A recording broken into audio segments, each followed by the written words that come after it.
Assalamu alaikum, ‘yan uwa barkamu da haka. Sannunku da sake saduwa da mu a cikin wannan shiri na mai albarka. Kamar dai yadda kuka sani, wannan fitaccen jarumi wanda ya amsa sunansa Adam iya zango, da kuma wannan fitaccen jaruma da kuke gani wacce kowa ya santa da Hadiza Gabon, waɗanda mutane ne wanda suka daɗe a masana'antar Kannywood kuma suka bada gudunmawa da kuma ƙwarewa a ɓangaren acting na fina-finan Hausa na duniyar Kannywood. Sun kulla wata alaƙa a tsakaninsu wanda abin da hakan bai kasance ba, kafin yanzu dai alaƙarsu bata kai haka karfi ba. Wannan dalili ne sa al'umma suke ta cece-kuce akan wata irin mu'amala Adam iya zango ya kulla da wannan fitaccen jaruma wato Hadiza Gabon. Ku kokarin biyo mu domin ganin yadda wannan bidiyo yana mai ka. Kafin nan dan Allah dan Annabi ku danna wannan kalma mai suna subscribe, sannan ku danna ƙararrawar sanarwa, domin hakan shi kaɗai zai bamu damar sanar da ku da wuri a duk lokacin da muka ɗora sababbin bidiyon mu a wannan tashar ta mai albarka mai suna Fuskar Arewa.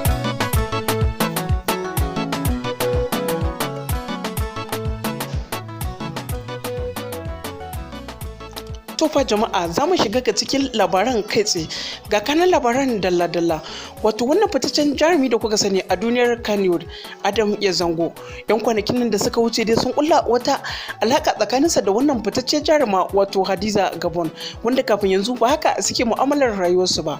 Adam iya zango dai ya kasance yana ziyartar wannan baiwa Allah akai-akai, yayin da suka zama abokan juna fiye da tunanin mutane, wanda hakan ne sa al'umma suke ta cece-kuce a tsakanin waɗannan jarumai na Kannywood guda biyu, wato Adam iya zango da kuma Hadiza Gabon.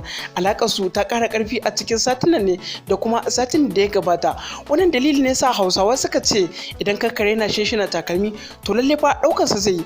Wannan dalili ne sa al'umma suka fito suke ta cece kuce akan cewa fitaccen jarumi da wannan kuma fitacce jaruma wato Adam iya zango da kuma jaruma Hadiza Gabon sun kasance masoya ne a tsakaninsu, domin kuwa da alama wannan mu'amalar su kulla mai ƙarfi a tsakaninsu da kuma yadda suke tafiyar da al'amuransu a wannan sati da muke ciki da kuma satin da ya gabata. Dole ne akwai wani abu da ke faruwa a tsakaninsu. Wani dalili ne sa mutane suke ta cece-kuce akan cewa lalle Hadiza Gabon da Adam iya zango sun kasance masoyan juna a ɗan ƙanƙanin lokaci, yayin da kowanne yake daɗa kusantar kowa a kowane irin lokaci a wannan 'yan kwanakin da suka gabata. Sai da mu al'umma kawai muke ji daga bakin su, ba mu da tabbaci akan abubuwan da suke faruwa da mutanen garin suke ta cece-kuce akai, tunda ba za ka taɓa tabbatar da abin da baka gani da idanka ba. Sai dai ko ma sun kasance masoyan juna ko kuma abokan juna, mune musu fatan alkhairi, domin kuwa sun kasance a masana'anta ɗaya. Baya ga haka kowa ya san ciwon kansa, kuma kowa dai a cikin su ba wai za a kira shi karamin yaro ba.